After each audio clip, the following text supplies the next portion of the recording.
క్రీస్తునామములో శుభములు. ప్రకటించిన రీతిగానే ఈరోజు నా మాట్లాడుతున్నటువంటి అంశం, ఒరే అబ్బులు నీకు వాగ్దానం అంటే తెలుసంటరా. ఎంత జాయ్ఫుల్గా ఉంది, జాలీగా ఉంది కదా. చేతిలో ఫోన్ ఉంది,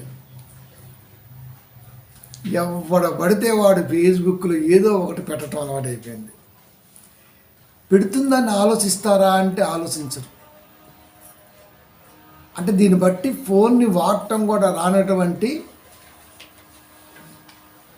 వాళ్ళు ఎక్కువ ఉన్నారు. ఎంత సిస్టమ్ అండి దీంట్లో, ఎంత నాలెడ్జ్ ఉంది దీంట్లో.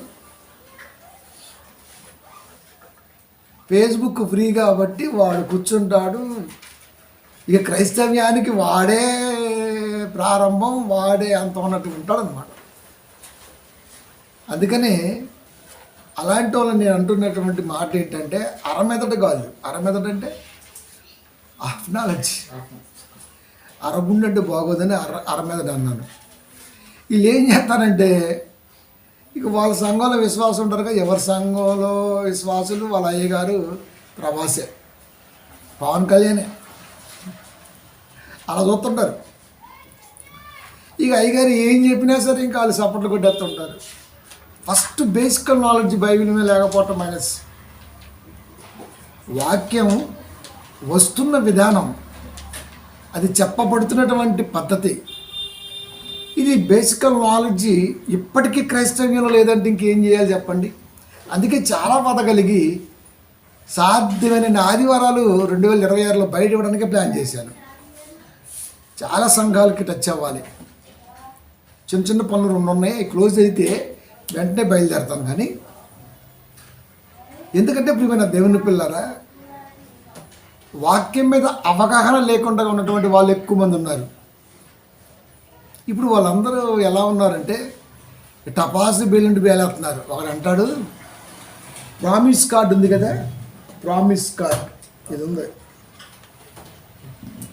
అని దేవుని మనసుది. ఇలాంటి కార్డులు ఉంటాయి.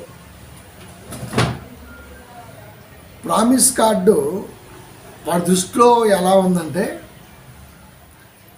నమ్మలేని నిజాన్ని నమ్మించటానికి చేసేదే వాగ్దానం అన్నాడు. నమ్మలేని నిజాన్ని నమ్మించటానికి చేసేదే వాగ్దానం అన్నాడు. అది వాగ్దానం ఎలా అవుతుంది? అది ఏమార్చటం అవుతుంది, లేదా మోసం చేయటం అవుతుంది. నమ్మలేని నిజాన్ని నమ్మించటానికి చేసే ప్రయత్నం లేదా వాగ్దానం ఏదైతే ఉందో దాన్ని ఏమార్చటం అంటారు, లేదంటే మోసం చేయడం అంటారు. అంటే తెలుగులో కనీసం పర్యాయ పదాలకి అర్థాలు కూడా తెలియదు అది. కానీ మహానుభావులేమో దేశ భాషలందు తెలుగు లెస్స అని వాళ్ళు చెబుతున్నారు. వీడేమో తుస్సుమని పెడుతున్నాడు. అది వీడికి ఏమార్చటానికి, మోసం చేయటానికి, వాగ్దానానికి ఒక మాటకి ఎన్ని పర్యాయ పదాలు ఉంటాయో చదువుకోలే. చదువుకున్నాడు. ఎలాంటి చదువు అంటే పాస్ కావడానికి మాత్రం చదువుకున్నాడు. అది చాలామంది మీరు చూడండి, పాస్ కావడానికే చదువుకుంటారు. చదువు ఎప్పుడు పాస్ కావడానికి అవసరం లేదు, జీవితానికి ఉపయోగపడాలి చదువు అనేది. తెలుసా? స్కూలు బయట కూర్చున్న వ్యక్తి, డోర్ బయట కూర్చున్న వ్యక్తి రాజ్యాంగాన్ని రాశాడు. మరి డోర్లో కూర్చున్న వాళ్ళు దాన్ని ఫాలో అవుతున్నారు. చెట్ల కింద చదువుకున్నటువంటి తమిళనాడు క్యాండిడేట్ అబ్దుల్ కలాం రాష్ట్రపతిగా చేశాడు. ఒక న్యూక్లియర్ బాంబుని కనిపెట్టడంలో ముఖ్య పాత్ర వహించాడు. ఎక్కడ చదివామన్నది కాదు ముఖ్యం, ఎలా చదివామన్నది ముఖ్యం కదా. కనుక వీడికి కనీసం అర్థం లేదు. చాలామందికి కాపర్లకి బేసిక్ నాలెడ్జ్ లేకపోతే ఇంక విశ్వాసులకి ఏముంటుంది? విశ్వాసులు అంటే టైం పాటించరు, అది వాళ్ళ ఇష్టం. ఆడిష్టమైతే సంఘానికి వస్తాడు, లేకపోతే రాడు. అది ఇక్కడ ఎవరు అనడానికి లేదు. ఏదైనా ఇప్పుడు నేనున్నా, దేన్నైనా సరే చెప్పటానికి, ఎక్స్ప్లెయిన్ చేయడానికి నా మనసు అనేది ఎప్పుడూ కూడా ఓ క్రొత్త ఆలోచనతో పుంతలు తొక్కుతుందన్నది నేను అలవర్చుకున్న విధానం నా మైండ్కి. మిగతా వాళ్ళు అలా ఉండాలని లేదు, అది వాళ్ళ ఇష్టం. వాడు వస్తే వస్తాడు, రాకపోతే రాడు, వింటే వింటాడు, లేకపోతే లేదు, అంతే. దాన్ని మనం ఏం మార్చలేము, వాడు ఉపయోగం కూడా లేదు. ఇప్పుడు నేనున్న నా బ్రతుకు కాలంలో చాలామందికి ఉపయోగపడాలి కాబట్టి నాకు ఇంత ఇది ఉంటుంది, మిగతా వాళ్ళకి ఎందుకు ఉంటుంది? కాబట్టి ఏ మార్చటానికి వాగ్దానానికి కూడా తేడా తెలియని వాడు నమ్మలేని నిజాన్ని నమ్మించటానికి చేసేదాన్ని వాగ్దానం అంటారని ఫేస్బుక్లో పెడితే అది నాకు అంటబడినే పడా. నేను ఊరుకుంటానా? మీకు వెంటనే చెప్పిన ఖచ్చితంగా కొత్త సంవత్సరంలో చెప్తానండి. పాత నిబంధనలో దేవుడు వాగ్దానాలు చేశాడు, బాగా వినండి. పాత నిబంధనలో దేవుడు వాగ్దానాలు చేశాడు, నెరవేర్చాడు కూడా. ఇప్పుడు వీడేమంటాడంటే ఆ నెరవేర్చబడిన వాగ్దానాలను తీసుకొని నేటి క్రైస్తవులు ప్రామిస్ కార్డు రూపంలో ప్రామిస్గా తీసుకుంటున్నారు, ఇది దేవుడు ఎనకే చేసినట్టుగా అన్నాడు. నాకు సుర్రుమంది. వ్యక్తిగతంగా ఎన్నన్నా ఊరుకుంటా, కానీ వాక్య ప్రకారంగా వస్తే మాత్రం ఊరుకోనని మీకు చాలాసార్లు చెప్పిన. ఎందుకంటే నేను బైబిల్ నేర్చుకున్న విధానం అలాంటిది. నలుగురు పోయిన దారిలో బోన్ నేను ఎప్పుడు కూడా ఇది ఎందుకు ఇలా ఉన్నది అన్నది ఖచ్చితంగా ఆలోచిస్తా. వన్స్ ఒకసారి మైండ్లో పడిందంటే దానికి ఖచ్చితంగా రిజల్ట్ తీసుకొచ్చి కూర్చోబెడతా. అది కనుక ఇదేమంటాడంటే నెరవేర్చబడిన వాగ్దానాలు పాత నిబంధనలో వాటిని తీసుకొని క్రైస్తవులు జనవరి 1న వాగ్దానాలు పంచుకుంటారు. దేవుడు ఏదో ఇలా చేసినట్టుగా. దేవుడు ఒకే ఒక వాగ్దానం చేశాడు కొత్త నిబంధనలో, నిత్య జీవం ఇస్తానని, మిగతా వాళ్ళకి మిగతా ఏమీ లేవు అని చెప్పేశాడు. ఫస్ట్గా ఇలాంటి వాళ్ళకి కౌంటర్గా దొరకడానికి దొరికి ఒక రిఫరెన్స్ ఏంటంటే అబ్రహాం గారు. అబ్రహాం గారికి ఏం వాగ్దానం చేశాడు దేవుడు? ఏ వాగ్దానం చేశాడు? ఆదికాండము 15వ అధ్యాయము ఫస్ట్ ఎక్కడి నుంచి స్టార్ట్ చేస్తాడు. ఇంకా మీద వాడికి ఇంకా వేరేది లేదు. ఇంకా 5 వచనాలు. మరియు ఆయన వెలుపల కథను తీసుకుని వచ్చి, నీవు ఆకాశం వైపు తేరి చూసి నక్షత్రమును లెక్కించుటకు నీ చేతనైతే లెక్కించమని చెప్పి నీ సంతానము అలాగూ అవునని చెప్పెను. అతడు యెహోవాను నమ్మెను, అది అతను నీతిగా ఎంచబడెను. ఇప్పుడు దేవుడు అబ్రహాముని బయట తీసుకొచ్చి ఆకాశ నక్షత్రాలను లెక్కించు, అంతకంటే అయిపోద్ది. ఇప్పుడు ఈ వాగ్దానం నాకు వచ్చింది, ఎగ్జాంపుల్ నాకే వచ్చింది. ఇప్పుడు మనోడు కౌంటర్ వేస్తాడు. చూసిన అబ్రహాం గారు వాగ్దానం, ఇది వాగ్దానం నీకు కాదు, అది అబ్రహాం గారికి. సరే నేను అంటాను, ఆ వాగ్దానం అబ్రహాం గారికి అయితే ఆకాశ నక్షత్రాలు ఎన్ని ఉన్నాయో అంతమంది పిల్లలు అబ్రహాంకి ఉన్నారా? ఇస్సాకు ఒక్కడే ఉన్నాడు. వాడెళ్ళే దారిలోకి వెళ్దాం. మరి దేవుడు వాగ్దానం చేశాడు, వచ్చే ఈ పాటికి అంతమంది, సంవత్సరానికి మా అయితే ఒక్కళ్ళనే కంటారు, మా అయితే కవలనే కంటారు. పంది పిల్లలాగా 12 మంది పుట్టరు, ఒక పిల్లలాగా 6-7 పుట్టరు, ఒక్కళ్ళే 2 పుడతారు మనిషికి. ఇప్పుడు దేవుడు ఆకాశం వైపు తేరి చూసి నక్షత్రాలు లెక్కించుటకు నీ చేతనైతే లెక్కించుము, నీ సంతానం అలాగవును. అబ్రహాము సంతానం ఒక్కడే కదా, మరి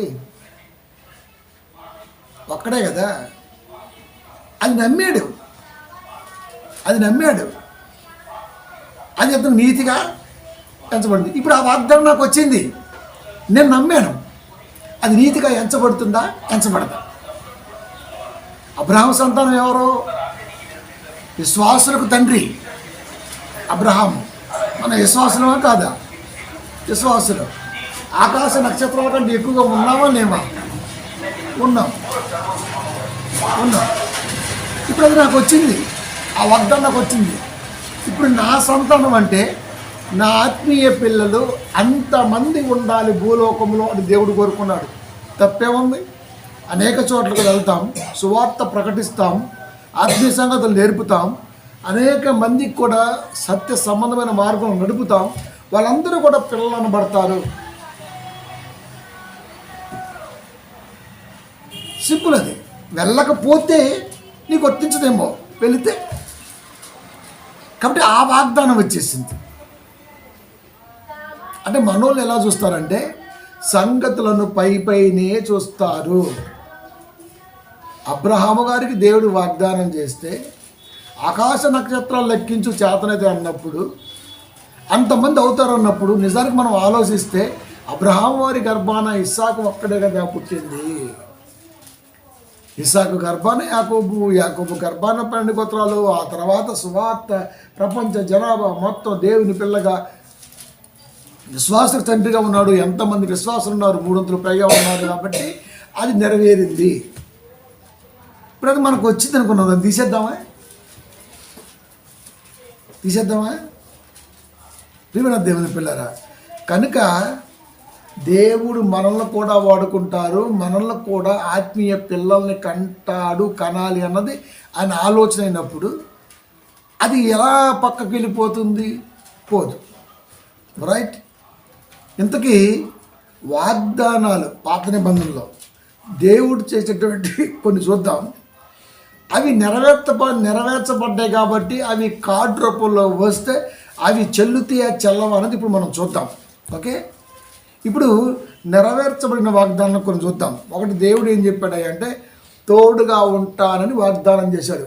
వాగ్దానం నెంబర్ 1 తోడుగా ఉంటానని వాగ్దానం చేశాడు దేవుడు. ఓకే, అంటే తన ప్రజలకు అనేక గొప్ప వాగ్దానాలు దేవుడు చేశాడు, మనం విన్నాం. కాబట్టి కష్టాల్లో ఉన్నప్పుడు ధైర్యాన్ని ఇచ్చి భగవంతునిపై నమ్మకాన్ని పెంపొందించడానికి దేవుడు మాట్లాడిన ఓ మాట తోడుగా ఉంటానని చేసిన వాగ్దానం రెఫరెన్స్ మనం చూద్దాం. యెహోషువ గ్రంథము. ఈ వాగ్దానం ఏంటయ్యా అంటే తోడుగా ఉంటా అన్నాడు. క్యాండిడేట్ ఎవరో? యెహోషువ. నీకు నాకు కాదు. ఓకే, ఇప్పుడు ఇది నీకు నాకు కూడా సంబంధించిద్దా లేదా చూద్దాం. 1:9 యెహోషువ గ్రంథము. నేను నీకు ఆజ్ఞ ఇచ్చున్నాను కదా, నిబ్బరము కలిగి ధైర్యముగా నుండుము, దిగులు పడకము, జడియకము. నీవు వెళ్ళి ప్రతి స్థలమున నీ దేవుడైన యెహోవా నీకు తోడయ్యుండును. ఈ మాట చెప్పింది యెహోషువాకి. ఈ మాట నేటి కాలములో సజీవులుగా ఉన్న మనకి వర్తించిద్దా? వర్తించదా? వర్తించకపోతే జీవితంలో ఆ మాటను మాట్లాడకూడదు, తీసే బైబిల్లోంచి. ఓకే, నేను నీకు ఆజ్ఞ ఇచ్చున్నాను కదా, నిబ్బరము కలిగి ధైర్యముగా ఉండుము, నిబ్బరము కలిగి ధైర్యముగా ఉండుము.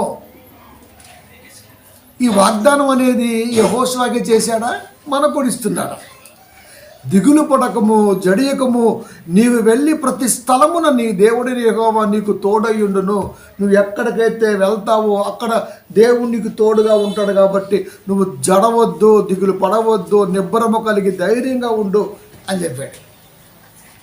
ఇప్పుడు పౌలు గారు ఎన్నో ప్రాంతాలకు సువార్తకు వెళ్ళాడు. ఇది ఆయనకు బేసు. నిబ్బరము కలిగి ఉన్నాడు, ధైర్యం కలిగి ఉన్నాడు, లేదా జడవలేదు. ప్రతి స్థలములో పౌలు గారికి దేవుడు తోడుగా ఉన్నాడా లేడా? ఉన్నాడు. మరి అది పౌలు గారికి వర్తించకూడదు కదా. ఇప్పుడు ఇది వాగ్దాన రూపంలో నాకు వస్తే, అబ్బా నేను ఎక్కడికి వెళ్ళినా, ఏ పని మీద వెళ్ళినా ఖచ్చితంగా దేవుడు నాకు తోడుగా ఉంటాడు. కాబట్టి నాకు దిగులు అవసరం లేదు, నేను జడవలసిన అవసరం లేదు, నేను ధైర్యంగా ఉంటే ఈ మాటను బట్టి చాలు అని ఎంత మోటివ్గా ఉంది ఆ మాట. ఇది ఇప్పుడు ప్రామిస్ కార్డులో వస్తే ఇది యెహోషువాది, నీకు వర్తించదు అంటే ఇప్పుడు ఇచ్చేయమంటావా? అంటే ఇప్పుడు మనకు వర్తించదా? అది మనకు వర్తించదా? ఇప్పుడు మన దేవుని పిల్లారా, దాంట్లో ఏం చెబుతున్నాడు? ధైర్యంగా ఉండు అంటే అర్థం ఏంటి? సువార్తకు వెళ్తున్నావు, లోకం మొత్తం సాతాను కబంధ హస్తాల్లో ఉన్నది కనుక నువ్వు జడవద్దు. ఫస్ట్ ఆఫ్ ఆల్ జడవద్దు. నేను నీకు తోడుగా ఉంటాను, నువ్వేం మాట్లాడాలో నేను నీకు అందిస్తా. బస్ అయిపోయింది. సువార్తను తీసుకొని బయటికి వెళ్తున్నా. ఈ మాటను నాకు ధైర్యం ఇచ్చింది, ఆలోచన పుట్టించింది, దేవుడు నాకు తోడుగా ఉన్నాడు, భరోసా. ఇంకా అంతే. ఇంతట్లేమో అది వాగ్దానం చేశాడు, ప్రమాణం చేశాడు, ఆయనకు తోడుగా ఉన్నాడు. ఆ ప్రమాణం నువ్వు చదువుకున్నావు, నీకు తోడుగా ఉంటాడు. ఇది యెహోషువాది, ఇది మన కాదు అంటే తీసేయి దాన్ని కూడా. యెషయా గ్రంథము 41వ అధ్యాయము 10వ వచనము, నీవు భయపడకము, నేను నీకు తోడై ఉన్నాను, దిగులు పడకము, నేను నీ దేవుడను, నేను నిన్ను బలపరుతును, నిశ్చయముగా నేను నీకు సహాయము చేయుదును. ఈ మాట యెషయా గారితోనే అన్నాడా, మనకు కూడా అన్నాడా? అలా అనుకుంటూ పోతే అసలు బైబిల్లో ఏ మాట మనకు కాదని చెప్పాల్సి వచ్చింది. మరి అది ఇది వాళ్ళకి కదా చెప్పింది, మనకు కాదు కదా. ఇది వాగ్దానం చేశాడు, తోడుగా ఉంటానని దేవుడు వాగ్దానం చేశాడు. నువ్వు భయపడకమో, నేను నీకు తోడై ఉన్నాను, దిగులు పడకమో, నేను నీ దేవుడను, నేను నిన్ను బలపరుతును, నిశ్చయముగా నేను నీకు సహాయము చేయుదును. ఇది వాగ్దానం. మనకు వర్తించదా? ప్రామిస్ కార్డు జనవరి 1 తీసుకున్నాం, మనకు మంచి ధైర్యం వచ్చింది. వీడు ఒకటే చెప్తాడు, ఇంకా అదే ఇవన్నీ మనకు కాదు, దేవుడు మనకు చేసిన వాగ్దానం ఉందంటే అది పరలోకం ఎత్తాన్ని. ఇప్పుడు అది కూడా చెప్తా చివరికి. కనుక ఇప్పుడు యెషయా 41:10 ఏం చేద్దాం? ఇది వాగ్దానమే కదా. ఇలా చెప్పుకుంటే ఇప్పుడు చాలా ఉన్నాయి, మర్చుకోరు చెప్పాను. ఇప్పుడు రెండవ పాయింట్, క్షేమము భవిష్యత్తు గురించి దేవుడు చేసినటువంటి వాగ్దానం. క్షేమము భవిష్యత్తు గురించి దేవుడు చేసినటువంటి వాగ్దానం. ఫస్ట్ది తోడుగా ఉంటానని, ఇప్పుడేమో క్షేమం గురించి మాట్లాడుతున్నాడు, వాగ్దానం చేశాడు దేవుడు. ఇర్మియా గ్రంథము 29:11, నేను మీ విషయమే ఆలోచించుతున్న తలంపులు సమాధానకరమైన తలంపులే కానీ కీడును తలపెట్టునవి కావు. దేవుడు అంటున్నాడు, నేను మీ గురించి ఏదైతే ఆలోచన చేస్తున్నానో అది సమాధానకరమైన తలంపుల్ని కలిగి ఉన్నా కానీ మీకు కీడు చేద్దామని కాదు. మీకు నిరీక్షణ కలుగునట్లుగా రాబో కాలమందు మీకు మేలు చేయుదును. మీరు నిరీక్షణ కలిగి ఉన్నట్లయితే రాబోయే కాలమందు నేను ఏం చేయాలనుకున్నానో ఆ మేలు చేస్తా. ఆ మేలు అనేది సమాధానకరంగా ఉంటుందే కానీ కీడుగా ఉండదు. దేవుడు మంచి చేస్తాడు కాబట్టి కీడు చెయ్యడు అని చెప్పేశాడు. ఎవరికి? ఇర్మియా గారికి. ఇప్పుడు ఇది మనకు వర్తించుదా? అంటే ఇర్మియా గారి కాలం వరకే దేవుడు సమాధాన తలంపులు ఇస్తాడు, కీడు ఏమి చేయడు, ఆ తర్వాత ఆయన ఏమైనా చేస్తాడని అర్థమా? కాదు కదా. ఇలా చదువుతున్నప్పుడు ఏమనిపిస్తుంది? మన గురించి దేవుడు ఆలోచిస్తున్నటువంటి ఆ తలంపు ఏదైతే ఉందో అది మనకి సమాధానాన్ని ప్రసాదించేది తప్ప కీడుని తలంపించేది కాదు. కీడు కొరకు దేవుడు మన పట్ల ఎప్పుడు ఆలోచన చేయడు. ఈ పదం అనేది ఇన్ఫినిటీ, రెండవ రకడ వచ్చేంత వరకు కూడా మానవాళికి సంబంధించిన పదం. ఇది క్షేమము భవిష్యత్తు గురించి దేవుడు చేస్తున్నటువంటి వాగ్దానం. ఇది ఎవరికి? ఆయనకైనా మనకు కూడా వర్తించిద్దా? అంటే మన జీవితాల పట్ల దేవుడికి లేదా?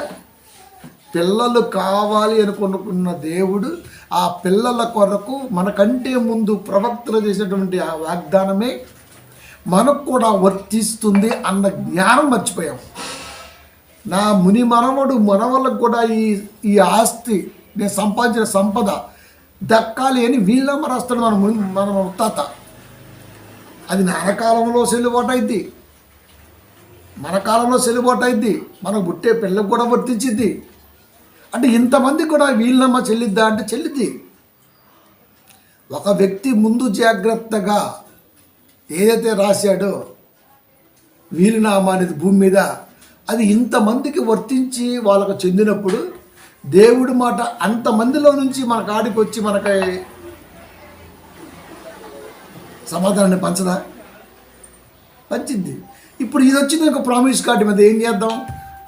దేవుడు కాదు, ఇది ఇర్మియా గారికే, ఇది మనకు కాదు అని తీసేద్దామా? ఎట్లా? ఇలా చెప్పుకుంటూ పోతే క్షేమ గురించి చాలా ఉన్నాయి.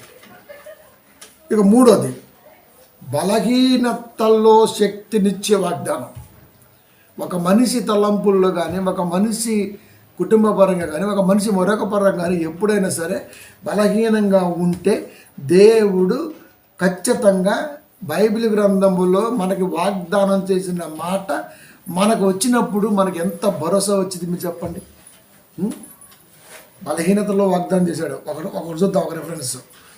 ఓకే, యెషయా గ్రంథము 40వ అధ్యాయం 31వ వచనము. యెషయా గ్రంథము 40వ అధ్యాయము 31వ వచనము. యెహోవా కొరకు ఎదురు చూసేవారు నూతన బలము పొందుదురు. ఇప్పుడు యెహోవా కొరకు ఎదురు చూసేవారు యెషయా కాలంలో ఉన్నారా? మనం కూడా ఉన్నామా? వాళ్ళే ఉన్నారా? మనం కూడా ఉన్నామా? ఎవరైనా ఉంటారు, అందరూ ఉంటారు. అక్కడి నుంచి ఇప్పటివరకు అందరూ ఉంటారు. వారు పక్షిరాజు వలె రెక్కలు చాపి పైకి ఎగురుదురు, అలయక పరిగెత్తుదురు, సొమ్మచిల్లక నడిచిపోదురు. అంటే అర్థమేంటి? దేవుడు మన పక్షాన ఉండి నడిపిస్తున్నప్పుడు మనకి అలసట కానీ సొమ్మసిలటం కానీ మరొకటి కానీ ఉండదు. మనం ఎప్పుడు కూడా చాలా ఎగ్జైటింగ్ ఆలోచనతో దేవుళ్ళు గడుపుతాం అని స్పష్టంగా కనపడుతుంది అక్కడ. అది కానీ ఇప్పుడు దేవుడి కొరకు ఎదురు చూస్తున్నప్పుడు, దేవుడు ఆలోచనలు గొప్పగా ఉంటున్నప్పుడు నూతన బలాన్ని పొందుకోగలమా పొందుకోలేమా అంటే ఖచ్చితంగా పొందుకోగలం. నూతన బలాన్ని పొందుకున్నాం కాబట్టే పాత సంవత్సరం అంతా గతించిన కొత్త సంవత్సరాన్ని దేవుడు ఇచ్చాడు. ఇది బలం, ఇది స్ట్రెంగ్త్. అది వెనక్కి తిరిగి చూసుకుంటే 25లో కాస్త కోస్త ఒడిదొడుకులున్న 26లో దాన్ని ఫిల్అప్ చేయడం కొరకు దేవుడు మనకు తోడుగా ఉన్నాడు. మనకు అర్థమైపోతుంది అది. అలాంటప్పుడు బలహీనతలో శక్తినిచ్చే దేవుడి మాట మనకి ఎదురైనప్పుడు దాన్ని ఇది మనది కాదు, ఇది పాత నిబంధనలో అనేక వాగ్దానాలు చేసిన వాగ్దానాలలో ఒకటి, ఇది మనకు వర్తించదు అని చెప్పటం ఎంతవరకు సబబు? అలాంటప్పుడు ఇంక ఏం చెప్పాలి? అలాంటప్పుడు అసలు పాత నిబంధననే పక్కనేసేయాలి, ఇంకా వేసేయాలి. పాత నిబంధనలో దేవుడు చేసిన మన పితరులతో వాగ్దానం మనకి బలాన్ని ఇస్తుంది. ఆ పితరులు దాన్ని గమనించి సాగిన బ్రతుకు పరమార్థం మనకి ఒక మార్గాన్ని చూపుతుంది. ఇవన్నీ మనకు అర్థమవుతాయి. అందుకే పితరుల శ్రమానుభవమునకు మిమ్మల్ని మీరు మాదిరిగా పెట్టుకోవాలి. పితరులకు దేవుడు వాగ్దానం చేశాడు, నీ బలహీనతతో తోడుగా ఉంటాను, నా కొరకు ఎదురు చూసిన వారందరూ నూతన బలాన్ని పొందుతారు. వాళ్ళు నూతన బలాన్ని పొందారు. ఇప్పుడు మనకు కూడా ఇది వర్తించింది కదా. దీన్ని తీసేస్తాను, పక్కనేసేస్తాను, ఇది నాకు సంబంధం లేనిది, ఇది ప్రామిస్ కార్డులో ఎక్కించారు రాశారంటే ఎట్లా? ఇలా చాలా ఉంటాయి. 4వ పాయింట్, రక్షణ మరియు ఆదరణ ఇచ్చే వాగ్దానం. దాన్ని ఇప్పుడు మనం చూద్దాం. కీడు సంభవించినప్పుడు దేవుడు మనకు తోడుగా ఉంటాడా ఉండడా? ఏ క్రైస్తవుడైనా చెప్పే సమాధానం ఉంటాడు. కీర్తన గ్రంథము 23వ అధ్యాయము 4వ వచనము. గాఢాంధకారపు లోయలో నేను సంచరించినను ఏ అపాయమునకు భయపడను.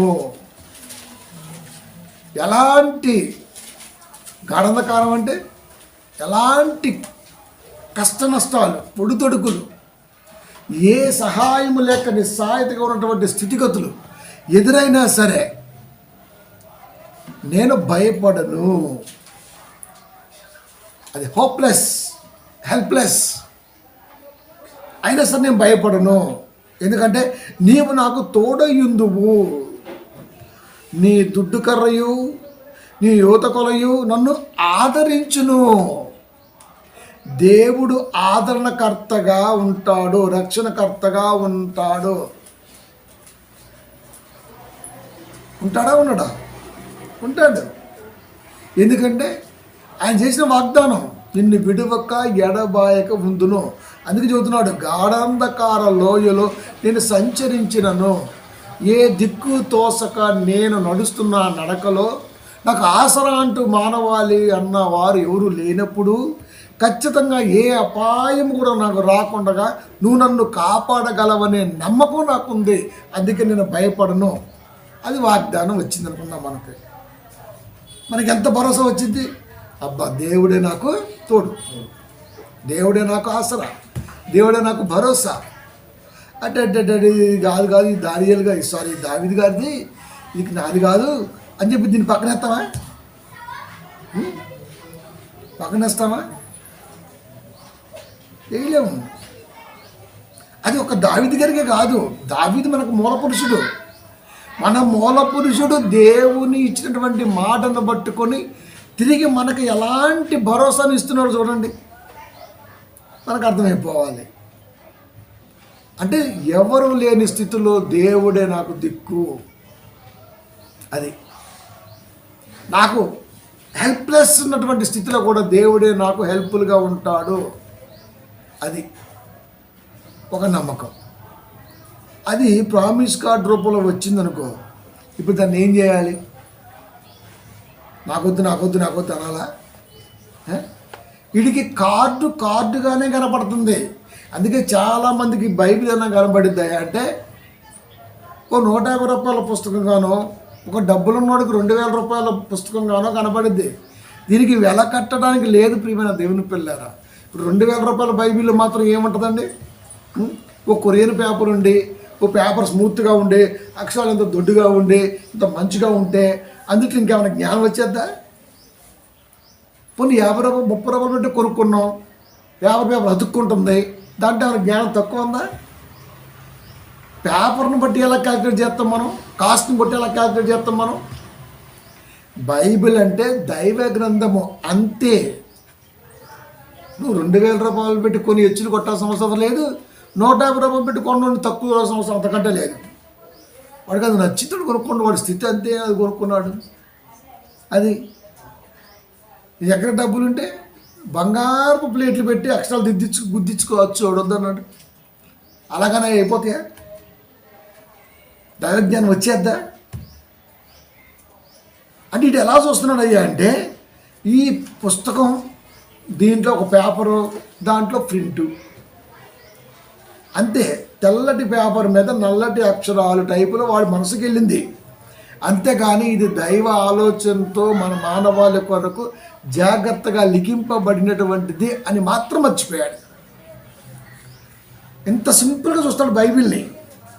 ఇప్పుడు దీంట్లో ఉన్న మాటే పేపర్ మీద ఇంత ముక్కగా, మనిషికి ఒక ముక్క కావాలి కాబట్టి వచ్చింది. బైబిల్ అంతా మనకే. అలాంటప్పుడు వాగ్దానం పేరుతో బైబిల్ ఏమో చూడొద్దు అన్నాడు. అంతే కదా, ఇదిగో దేవుడిచ్చిన వాగ్దానం అని మనం చూడొద్దు అన్నాడు. ఇది చేత కాదు. బైబిల్ కూడా అమ్ముకునే దుర్మార్గత ఉన్నటువంటి ఈ స్థితిలో ఇంకేం చెబుతామండి? కార్డుల్ని అమ్ముకుంటాడు, క్యాలెండర్ని అమ్ముకుంటాడు, బైబిల్ని అమ్ముకుంటాడు. వ్యాపారం మనసున్నోడికి ఏమర్థమైంది ప్రియమైన దేవుని పిల్లరా? 34:18 కీర్తన.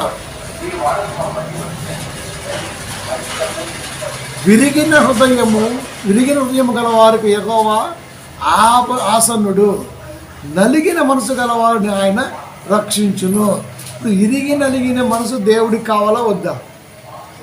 కావాలి. మరి విరిగిన హృదయానికి దేవుడు ఆసన్నుడు, ఆసరాగా ఉంటా అన్నాడు. ఉండద్దా? నలిగిన మనసు గల వారిని దేవుడు రక్షించును. అది వాగ్దానం కాదా? దేవుడు ఇచ్చినటువంటి మాట కాదా? హృదయము మనసు అనేది దేవుడికి దగ్గరగా ఉంటే దేవుడు ఆసనుడుగా రక్షణకర్తగా ఉంటాడు అని చెప్పటము కరెక్టా కాదా? అరే ఇది కూడా దావీదు గారిదే, ఇది మనది కాదు, ఎందుకంటే 1-40 వరకు దావీదు గారియే, ఇది 34వ కీర్తన, ఇది దావీదు గారికి అంటే మనకు కాదా? అంటే ఇప్పుడు దేవుడు రక్షణకర్తగా, ఆదరణకర్తగా మనకు ఉండడా? మనకు ఉండొద్దా? 5వది ప్రార్థనకు జవాబునిచ్చే వాగ్దానం. 5వ వాగ్దానం ఇర్మియా గ్రంథము 33:3.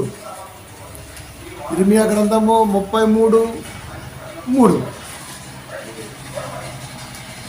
నాకు మొరపెట్టుము, నేను నీకు ఉత్తరం ఇచ్చేదను, నీవు అనుగ్రహింపలేని గూఢమైన సంగతులను నీకు తెలియజేతును. వాగ్దానం. ఇర్మియా గారికి అది మనకు కాదా? అంటే ఈరోజు దేవుడికి క్రైస్తవులు మొరపెట్టట్లేదా? నేటి సంఘాల్లో దేవుడికి మొర ఆలపించట్లేదా? సమాధానాలు రావటం లేదా? నీవు గ్రహింపలేని గూఢమైన సంగతులను నీకు తెలియజేతును. నీకు ఎన్నో విషయాలు చెప్పాలి. నువ్వు నాకు మొరపెట్టు, అడుగు. అదే అడుగుడే మీకు ఇవ్వబడును. అడుగు, వాక్యాలను అడుగు, వాక్యంలో ఉన్న సంగతులను అడుగు, సంగతిలో ఉన్న లోతులను అడుగు, లోతులో ఉన్న భావాలను అడుగు. అడుగు, నేను నీకు ఇస్తా. దేవుడు జ్ఞానాన్ని, జ్ఞాన సంగతులను ఇవ్వటానికి సిద్ధంగా ఉన్నప్పుడు, అడగమని చెబుతున్నప్పుడు అడగకపోతే ఎలా? ఇది నిన్ను అడగమనలేదు, ఇర్మియా గారికి చెప్పాడు, నువ్వు అడగాల్సిన అవసరం లేదు అని నేటి కాలంలో ఎలాంటి అరకొర బుర్రన్నోళ్ళు చెప్పొచ్చా? ఇది వాగ్దాన రూపంలో, కార్డు రూపంలో వచ్చింది. ఇది ఇర్మియా గారిది, ఇది మంద కాదు. అసలు నీకంటూ ఏముంది? వాళ్ళని వెంకటరావు గారికి వాక్యం అని ఉందా బైబిల్లో? సకల మానవాళికి కదా. యేసుక్రీస్తు అందరికీ ప్రభువు. సింపుల్. ఆ యేసు ద్వారానే బైబిల్ అనేది రాబడినప్పుడు ఇది అందరికీ వర్తించే ఫలము. అంతే అంతే. జ్ఞానము కొద్దిగా ఉంటే దేవుణ్ణి అడగాలి. వాక్య సంగతులు లోతుని అర్థం చేసుకోవడానికి దేవుణ్ణి అడగాలి. ప్రార్థన రూపంలో మొరపెట్టాలి, విన్నవించుకోవాలి, పోరాడాలి. ఇవన్నీ వద్దంటే ఎట్లా? ఈ కార్డు రావటం వలన ఇది చూసుకొని, అబ్బా ఇంకా దేవుడు నన్ను ప్రార్థన చేయమంటున్నాడు, ఇంకా నేను ప్రార్థనలో గొప్పగా ఉండాలి, ఇంకా ఎన్నో సంగతులు అడగాలి. తప్పేముంది?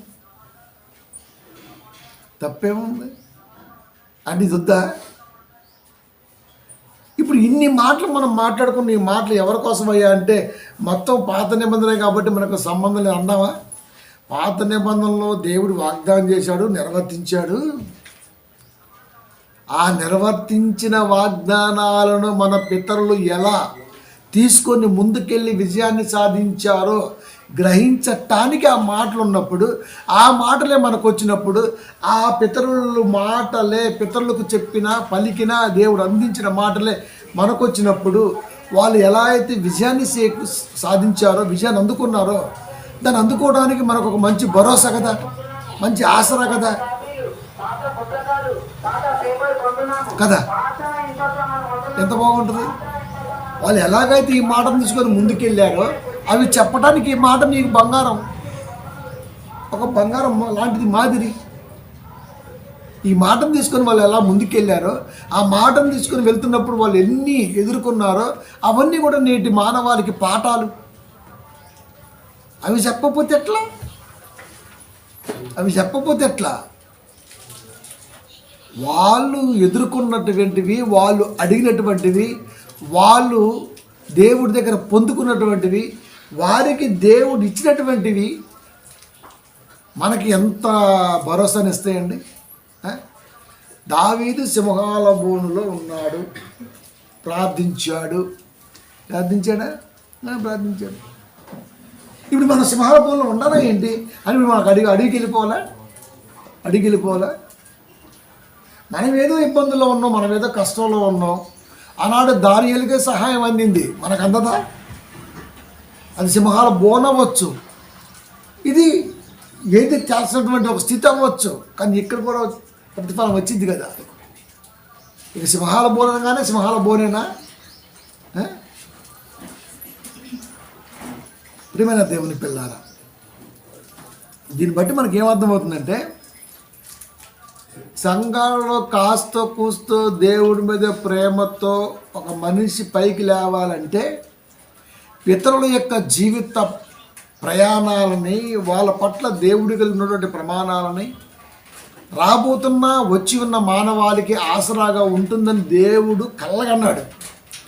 ఇలాంటికి వాళ్ళు వచ్చి ఆబ్నర్జిగాలు వచ్చి, అరకొర బుర్రలు వచ్చి, ఆ వాగ్దానాలు మనకు కాదు, అవి మనకు కాదు అంటే అసలు బైబిలే మనకి. బైబిల్ అంటేనే సకల మానవాళికి. ఆ బైబిల్లో మాటే ఆ బైబిల్లో మాటే మనకు ఒక నమ్మకం, ఆసరా, భరోసా ఇస్తుంటుంది. దీన్ని కూడా అందకుండా చేస్తున్నారంటే ఇంకా ఏమనాలో మీరు చెప్పండి. నాకు మొరపెట్టుమో అన్నాడు. అంటే ఇప్పుడు ఎవరు మొరపెట్టాలి? ఇర్మియా గారు మొరపెట్టాలా? సంఘాల్లో విశ్వాసాలు మొరపెట్టకూడదా? నేను నీకు ఉత్తరం ఇస్తా, నీవు గ్రహింపలేని గూఢమైన సంగతులు. అంటే ఇక్కడ నువ్వు గూఢమైన సంగతుల గురించి మొరపెడుతున్నావని దేవుడు గ్రహించి వాటికి నేను ఖచ్చితంగా నీకు ఆన్సర్ ఇస్తా. ప్రార్థనకు జవాబు.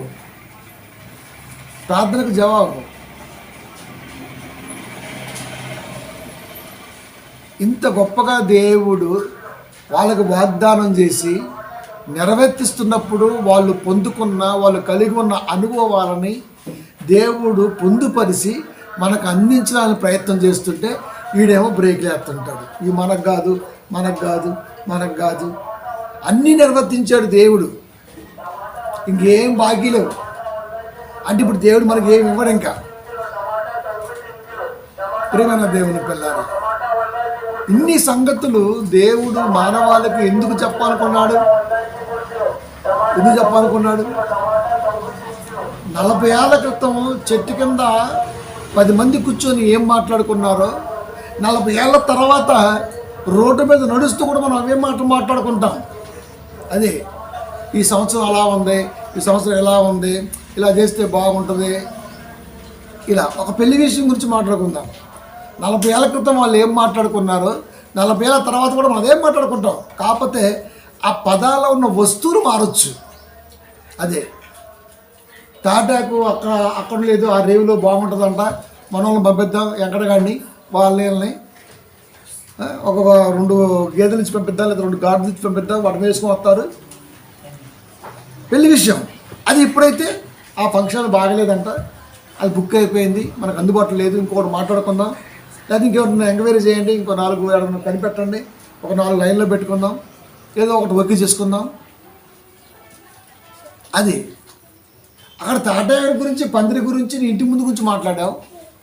ఇక్కడ ప్లేస్ మార్చావు అంతే, ఫంక్షన్ గురించి మాట్లాడావు. కానీ కామన్గా ఏంటి అంటే పెండ్లే. ఇన్ని తతంగం దేని గురించి మాట్లాడుతున్నావు అంటే పెండ్లే. ఇప్పుడు నువ్వు సూట్ వేసి మాట్లాడచ్చు, షూతో మాట్లాడచ్చు, ఆ రోజు నువ్వు పంచగట్టుకొని మాట్లాడుతూ పోవచ్చు ఉండొచ్చు. కానీ కామన్ ఒకటే, పెండ్లి. ఆ పెండ్లికి సంబంధించిన విషయాన్ని మాట్లాడటం ఆనాడు పరిస్థితి అదైతే ఈనాడు పరిస్థితి ఇది అనుభవం. అలా ఎవరు మాట్లాడమని చెప్పారు? అది కాబట్టి ప్రియమైన దేవుని పిల్లారా, ఇంతటి ఆలోచన ఖచ్చితంగా మానవాళికి అవసరం. అది ఆ రోజు మొరపెట్టినా ఆన్సర్ వచ్చింది, ఈరోజు మొరపెడుతున్నా ఆన్సర్లు వస్తున్నాయి. అది కనుక కంప్లీట్గా బైబిల్ అనేది సర్వ మానవాళి కొరకు అయినప్పుడు బైబిల్లో ఉన్న అన్ని సంగతుల పట్ల మనిషి ఆలోచన కలిగి ఉండాలని దేవుడు పళ్ళైనా సున్నా అయినా కలపొద్దు తీయద్దు అని స్పష్టంగా రాసినప్పుడు కలపొద్దు తీయద్దు. ఎందుకు? నేను రాయించినట్టుగా నా పిల్లలకి అందాలి అచ్చుగుద్దినట్టుగా అని దేవుడు కరాఖండిగా చెప్పినప్పుడు ఎవరి కోసం దేవుడు ఇంత ప్రణాళిక సిద్ధం చేశాడయ్యా అంటే సకల మానవాళి కొరకు, 2వ రాకడ వచ్చేంత వరకు కొంతకాలం మనవంతా మన తరం కలిసి గతించిపోద్ది, మిగతా తరం ఒకటి వచ్చింది, వాళ్ళు పోతారు, ఇంకో తరం వచ్చింది. ఎవరికైనా సరే ఈ మాట వాడిదే, ఈ మాట నాదే, ఈ మాట నీదే, ఈ మాట ఆ కాలం నాటిదే. మా తాత 40 ఏళ్ళ క్రితం చెప్పిండు ఈ మాట, ఇది నాది కాదు, మా తాతతో పోయింది అన్నావా? లేదు. మరి నా చిన్నప్పుడు కూడా చాలామంది కాపురం చెప్పుకుంటూ వచ్చారు, అప్పుడెప్పుడో గతించిపోయింది, ఈ మాట నాది కాదు అన్నామా? బైబిలే నాదైనప్పుడు మాట నాది కాకుండా ఎలా పోతుంది? దేవుడు ఆనాడు వాగ్దానం చేశాడంటే, దేవుడు వాగ్దానం చేసినప్పుడు మన పితరులు అందుకున్నప్పుడు మనకి ఆ వాగ్దానం యొక్క స్ఫూర్తి అవసరం. అది ఆ స్ఫూర్తి అవసరం, అది కావాలి కదా. కాబట్టి దేవుని యందు విశ్వాసం ఉంచాలని, ఆయన మార్గంలో నడవాలని మన పితరులు ఏదైతే ప్రేమించి స్వీకరించి అవలంబించి నడిచారో అది మనకి పాఠం కావాలని ఇన్ని మాటలు చూసుకున్న అర్థం అదే వస్తుంది. టోటల్గా ఏమొస్తుందయ్యా అర్థం అంటే నిత్య జీవానికి మార్గమే ఇన్ని మాటల వెనకాతల ఆలోచన. అది నిన్ను కీడులోంచి కాపాడుతా, నీకు ఇది రక్షణ ఇస్తా, నువ్వు ప్రార్థన చేస్తే వింటా, నువ్వు మొరపెడితే వింటా. ఇవన్నీ కూడా ఒంటరిగా ఉన్నావని బాధపడకు, భయపడకు, నేను నీకు తోడుగా ఉన్నా. ఇంత భరోసా ఎందుకు ఇచ్చాడయ్యా అంటే నిత్య జీవానికి నిన్ను వారసుడిగా ఎంచుకున్నాడు కనుక అది పొందే క్రమంలోనే ఇన్ని ఆలోచనలు బాధలు నువ్వు ఎదుర్కొంటున్నావు కనుక దేవుడు ఆనాడు వారికి వాగ్దానం చేసి నిర్వర్తించినట్టుగా అది భరోసాతో నీకు అందింది కాబట్టి నీకు కూడా నిత్య జీవం ఇస్తాను అన్నాడు. వాళ్ళకి ఇచ్చాడు. అప్పట్లో పరలోకం లేదా, నరకం లేదా? ఉంది. పితరుల కాలంలో పరలోకం ఉందా? ఉంది. నరకం ఉందా? ఉంది. మన కాలంలో పరలోకం ఉందా? ఉంది. నరకం ఉందా? ఉంది.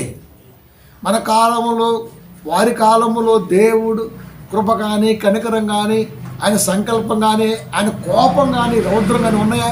ఉన్నాయి. మన కాలంలో ఉన్నాయా? ఉన్నాయి.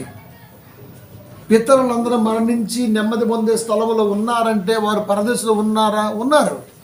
మనకు కూడా పరదేశి కావాలా? కావాలి. అదే వాగ్దానం సింపుల్గా చెప్పింది ఏందయ్యా అంటే 3:16 యోహాను సువార్త.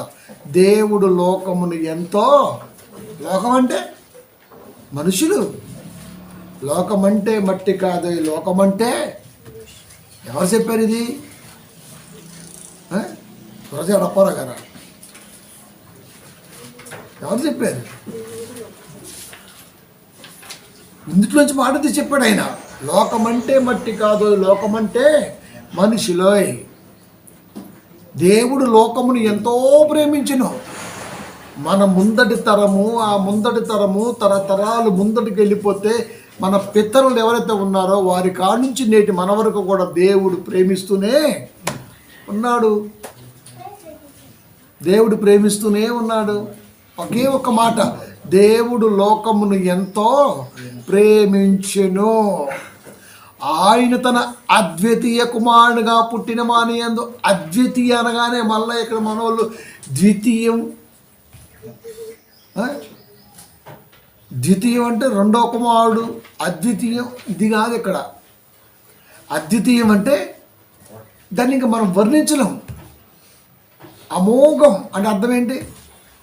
వర్ణించలేం. సూపర్ అందామా, దానికంటే ఇంకా బెస్ట్గా ఉంటుంది పదం. అద్వితీయం అంటే ఏం వర్ణిస్తావు నువ్వు? ద్వితీయము కానిది అంటాడు ఒక ఆయన. అది నక్కరింగే అంటే అర్థమైంది, చేయడానికి లేదు అంతేనా? ఆ టైపులోనే ఆలోచిస్తున్నాడు ఇక్కడ. ద్వితీయము కానిది అంటే రెండవ కుమారుడు కాదు, ఆయన మొదటి కుమారుడు. అద్వితీయం అంటే మొదటి కుమారుడు అని చదువుతున్నాడు. అద్వితీయం అంటే అసలు నువ్వు దానికి వర్ణించలేవు. ఇంకా అద్వితీయ కుమారునిగా పుట్టిన వానియందు, ఆ కుమారుని గురించి తండ్రి తప్ప భూమి మీద ఏ మానవాళి వర్ణించలేరు. అది అద్వితీయం. మన వాళ్ళకేమో ద్వితీయం అనగానే రెండు, అద్వితీయం అంటే రెండు కాదు అంటే మొదటిది, రెండు కాదు మొదటిది అవుతుంది, మూడవది కానీ వాడు రెండవది కాదండి అంటాం మనం. అంటే అర్థం ఏంటి? వాడు మొదటోడా, మూడోవాడో, నాలుగోవాడో, ఐదోవాడో, పదోవాడు ఎవడో తెలుసు. వాడు కాదండి రెండోవాడు, వాడు కాదండి అంటే అర్థం ఏంటి? అంటే ద్వితీయం ఉంటే రెండవది అయిపోద్దా? అంటే ఇంత క్లారిటీ ఉండదు, వర్ణించలేము. నువ్వు యేసుక్రీస్తు వారి గురించి ఏ వర్ణించగలవు చెప్పండి? ఈ రోజున భూమి మీద ఎవడైనా యేసుక్రీస్తు వారి గురించి ఏ వర్ణించగలరో మీరు చెప్పండి? ఏమీ వర్ణించలేము. అంతే, చెప్పగలం అంతే. యేసుక్రీస్తు వారి గురించి ఏమైనా చెప్పాలంటే 2-3 ముక్కలు చెప్పగలము తప్ప వర్ణించలేము మనం. అది వర్ణించడం వేరు, చెప్పటం వేరు.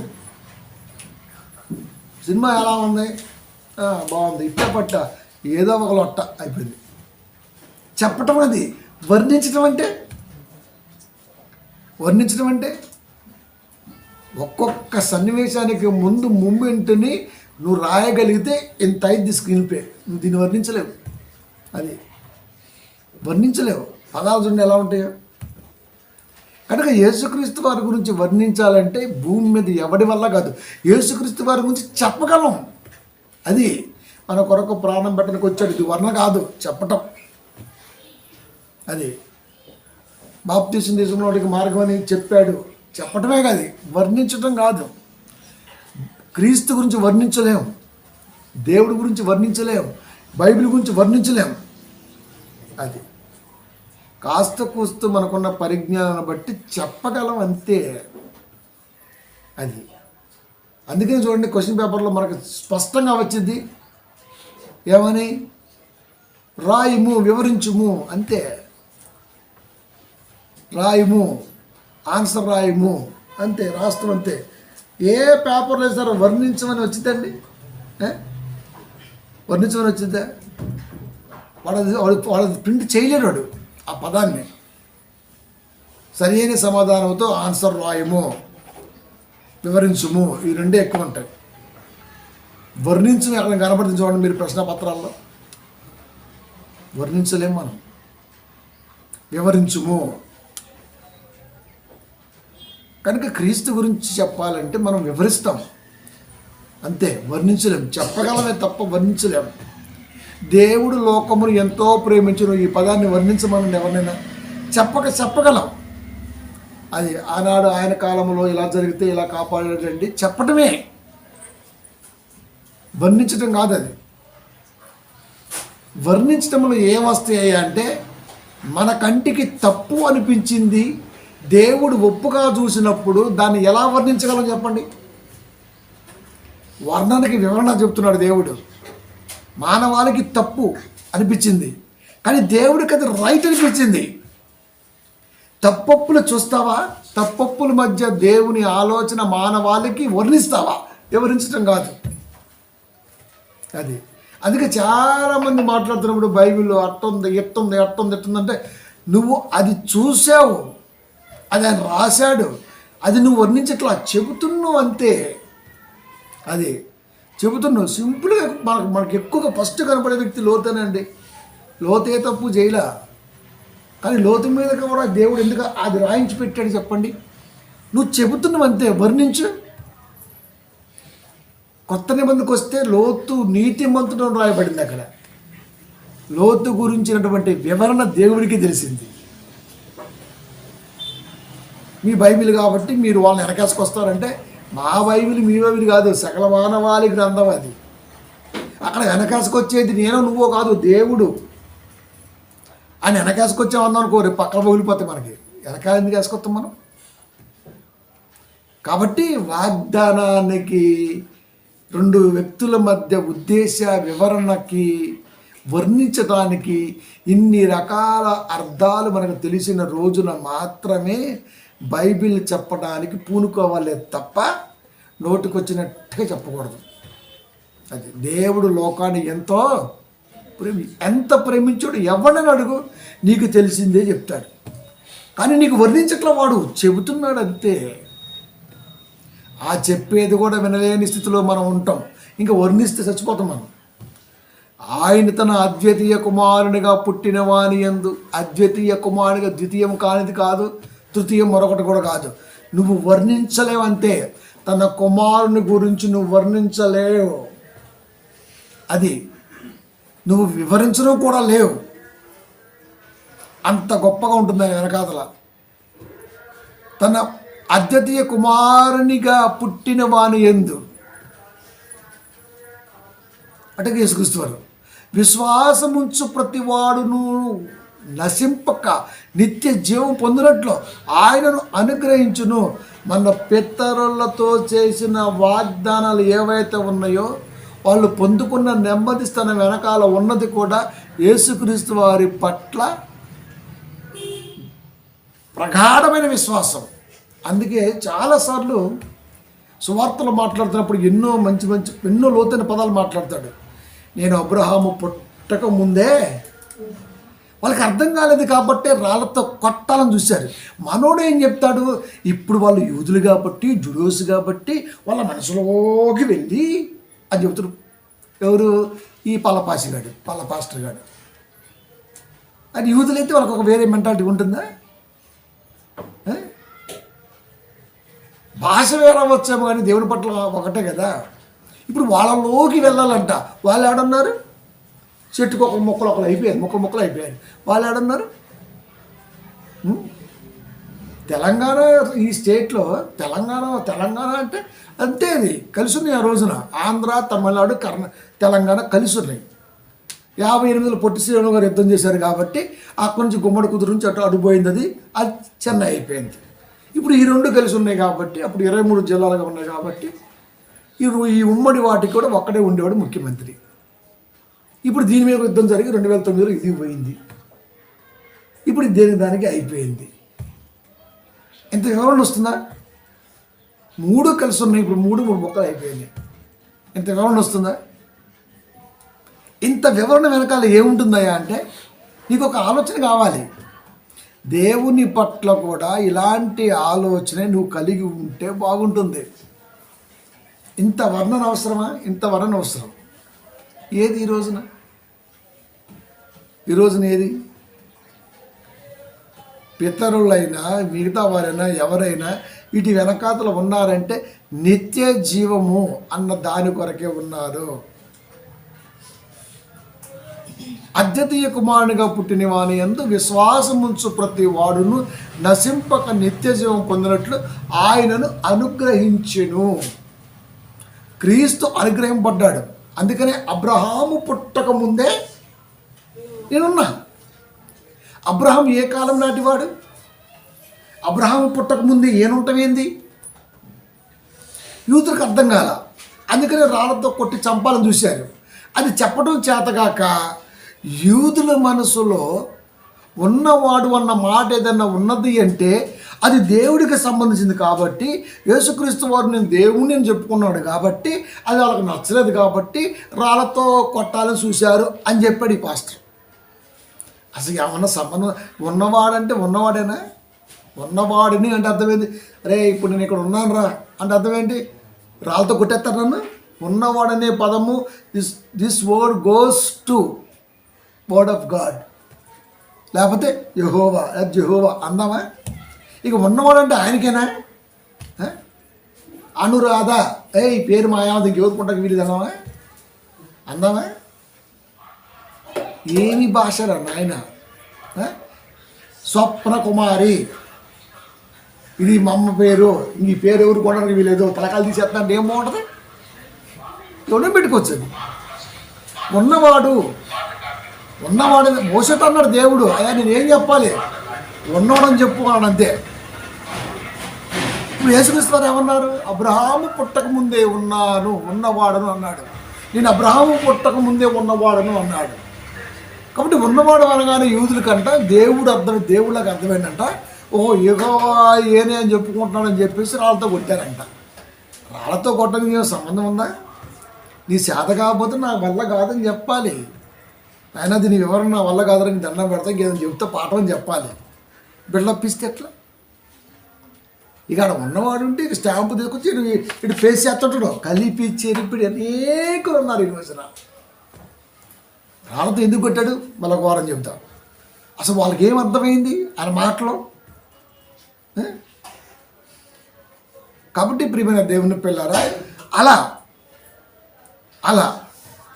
అంటే అప్పటి నుంచి ఇప్పటి వరకు యేసుక్రీస్తు వారిని అపార్థం చేసుకునే బోధలే ఎక్కువగా లోకంలో సృష్టించబడ్డే తప్ప అర్థం చేసుకున్నామని లేదు. వాగ్దానం అంటే అర్థం ఏంటండి?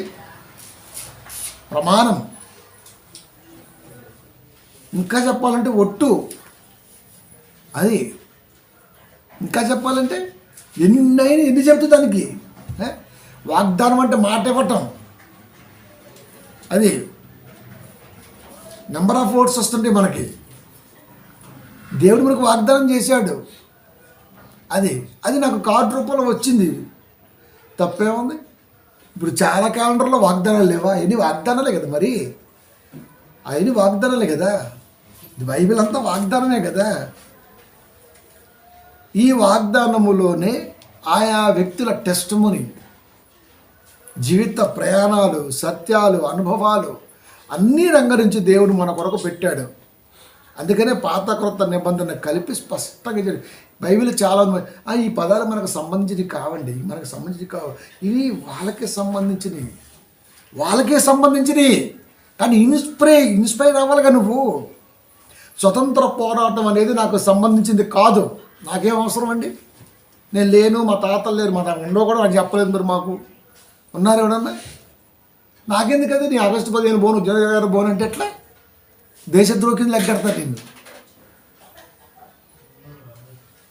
స్వతంత్రం ఆగస్టు 15 ఎవరిచ్చారు?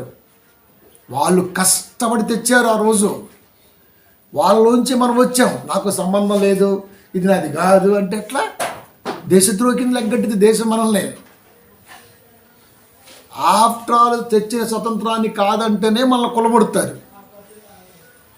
జెండా మొక్కని ఎవడన్నా కాలి కింద చూశారనుకో, నిన్న వేసేస్తారు ఆ రోజు. ఇంకా అంత విలువ ఉందా? అంత కష్టం ఉంది. అది పెంగళ వెంకయ్య గారు ఆ జెండాను తయారు చేయడంలో ఎన్ని రాత్రింబగలు ఆలోచించాడో, ఎంతమందిని పరిశోధించాడో, ఎన్ని ప్రాంతాలను పరిశోధించాడో, అవన్నీ కలిపి చేసినటువంటి కష్టమే ఆ త్రివర్ణ పతాకం. ఇది తెలియాలి కదా. బైబిల్లోని కొన్ని విషయాలు మనకి కావండి, మనకి అనుకుంటాం కానీ మనకి కావాయి. కనుక ఇలాంటి చెత్త బ్యాచ్ ఎక్కువ అవ్వటం వలన, సంఘాలలో ప్రపంచంలో ఎక్కువ ఇలాంటి లఫూటి బోధ ఎక్కువ అవ్వటం వలన మనకి ఏమర్థం అట్లా. ఇక మనకు కూడా అంత ఇంట్రెస్టే ఉండదులేండి. బైబిల్ అనగానే, ఆదివారం అనగానే మనకు కూడా క్రిస్టియానిటీకి ఎలా అనిపించింది అంటే టైంపాస్, అదే పోవాలో గంటసేపు కూర్చోవాలి అంతే. ఇది అలాంటికి ఏమర్థమేసి వచ్చిందండి? అసలు పరిస్థితుల యొక్క విభిన్న ఆలోచన విధానం ఏమర్థమైంది చెప్పండి? ఒక పరిస్థితి వెనకాల కారణాలు వెతికే ఆలోచన ఉందా? అసలు ఆ పరిస్థితికి కారణం ఏంటో మనకి ఏమన్నా తెలుసా? ఏం తెలియదు. అది కాబట్టి ఇప్పుడు మన దేవుని పిల్లరా, ఏ టు జెడ్ ఆది ఫస్ట్ మనం చూడండి ఏమంటుందో, ఆది యందు, ఆది కన్నా ఒకటి ఆది యందు దేవుడు భూమి ఆకాశాలు, ఇది నాది కాదు, మంద కాదు, మంద కాదు, నాకు వద్దు అందమా. అక్కడ మొదలుపెట్టి నీది, నువ్వు ఉన్నావు అని చెప్పి లాస్ట్ ప్రకటన 22:18-19 అన్న మాట ఏంటో తెలుసా? చూడసి బైబిల్ ఈ మొక్క చాలు కదా. 22 ఏమనుంది? ప్రభు అయిన యేసు కృప పరిశుద్ధులకు తోడయుండును గాక, ఆమేన్. అంతే. పరిశుద్ధులు ఎవరు? నేను పరిశుద్ధుని కనుక మీరు కూడా పరిశుద్ధులు. ఎవరు? సర్వమానవాళి పరిశుద్ధులే. కాకపోతే గుర్తెరగక వాళ్ళు పక్కకి వెళ్ళిపోయారు. గుర్తెరిగిన వాడు గుర్తెరగేటట్టుగా చేయవలసిన బాధ్యత తీసుకోవాల్సింది పోయి ఇంకా వాళ్ళని అపరిశుద్ధులుగానే ఉంచుతున్నాడు ఈ ప్రసంగాల ద్వారా. అది అందరూ, నువ్వు ఏ దేవీ దేవతలు మొక్కుతున్నావో తెలియదు కానీ అందరూ కూడా దేవుని పిల్లలే, అందరూ పరిశుద్ధులే. వాళ్ళు అలాగే ఉంటున్నారు తరతరాలుగా. అంటే ఎంత పాతుకుపోయిందో చూడండి మీరు. మన బ్రతుకాలంలో కాస్త కూస్తుందని పైకి తెచ్చే పని చేయాలే తప్ప, మా దేవుడు, నా దేవుడు, ఈ వాక్యాలు మనే కావు, ఈ వాగ్దానాలు మనే కావు, ఇది అసలు మనకు సంబంధించిందే కాదు, ఇది అలాంటి ఫిలిస్టీన్లకి మనక, ఇలా మాట్లాడుతూ ఉంటారు. కంప్లీట్ బైబిల్ మనకే. ఇందులో ఏ మాట మనది కాదు, ఏ అధ్యాయం మనది కాదు చెప్పండి. కాబట్టి ఎక్కువగా అరకొర నాలెడ్జ్ ఎవరికైతే ఉందో వాళ్ళు సంఘాల్లో ఇలాంటి బోధించడం వలన దేవుడికి ఎప్పటికైనా సరే వీళ్ళ మీద తీర్చుకుంటాడు. అందుకే దేవుడు ఒకటే మాట, దేవుడు లోకమును ఎంతో ప్రేమించును. అది ఇర్మియా అవ్వచ్చు, యెషయా అవ్వచ్చు, దానియేలు అవ్వచ్చు, దావీదు అవ్వచ్చు, అబ్రహాం అవ్వచ్చు, ఎవరైనా అవ్వచ్చు. వీళ్ళందరూ కూడా లోకంలో ఉన్నటువంటి వారే, లోకస్తులే. వీళ్ళందరూ కూడా యేసుక్రీస్తు వారు ఎలా ఉంటారో చూడాలన్న ఆలోచన ఉన్నటువంటి వారే వీళ్ళందరూ కూడా. అది క్రీస్తు రాకడ కొరకు ఎదురు చూసినటువంటి వారే, దావీదు కానీ అబ్రహాం కానీ వీళ్ళంతా కూడా. అందుకే నా రాక కొరకు మీ పితలు ఎదురు చూశారు కానీ ఆ ధన్యత మీకే దక్కింది అన్నప్పుడు మళ్ళీ రాళ్ళతో కొట్టడానికి సిద్ధపడ్డారు. అది కాబట్టి క్రీస్తు గురించి ఎవడైనా సరే ఏదైనా చెప్పగలడేమో కానీ వర్ణించలేడు. ఇప్పటికైనా మనం బైబిల్ చెబుతున్నామే తప్ప వర్ణించట్లేదు. వర్ణించాలంటే ఒక్క రెఫరెన్స్ 100 ఏళ్ళు పట్టింది. ఒకటే రెఫరెన్స్ 100 ఏళ్ళు పట్టింది. అది కాబట్టి ప్రియమైన దేవుని పిల్లరా, 5 లైన్లతో 5 ఆలోచనలతో ఈరోజున వాగ్దానం అనే దాన్ని చెప్పగలిగాం మనం. ఎందుకు? అడిగిన వాడు గొలియాతు గాడు అనుకుందాం కొంతసేపు. దావీదు ఏం చేశాడు? ఏట్లో 5 రాళ్ళు ఏరాడు, వడిస్తే ఒక్క రాయితోనే కొట్టాడు, 4 అట్టే ఉన్నాయి. కాబట్టి వాగ్దానం అంటే దేవుడు మనకు చేసినటువంటిది మాత్రమే కాదు, దేవుడు మనకి చూపినటువంటిది కూడా. అది దేవుడు మనకు చూపినటువంటి ఆ చూపటమే పితరులతో దేవుడు చేసినటువంటి వాగ్దానం. పితరులతో దేవుడు చేసినటువంటి వాగ్దానం అది. కాబట్టి వాగ్దానం ఈజ్ ఈక్వల్ టు మాట, మాట ఈజ్ ఈక్వల్ టు వాక్యం, వాక్యం ఈజ్ ఈక్వల్ టు క్రీస్తు. యేసుక్రీస్తు అందరికీ వాగ్దానము అందరికీ వర్తిస్తుంది. అది వాళ్ళకు చేశాడు అంటే మనకి చూపుతున్నాడు అని అర్థం. అది వాళ్ళకు చేశాడు అంటే మనకు చూపుతున్నాడు అని అర్థం. వాళ్ళు దాన్ని ఫాలో అయ్యారు అంటే వాళ్ళు మనకు నేర్పుతున్నారు అని అర్థం. ఇది మనది కాదంటే ఎట్లా ప్రియమైన దేవుని పిల్లారా? ప్రతీది కౌంటరేనా?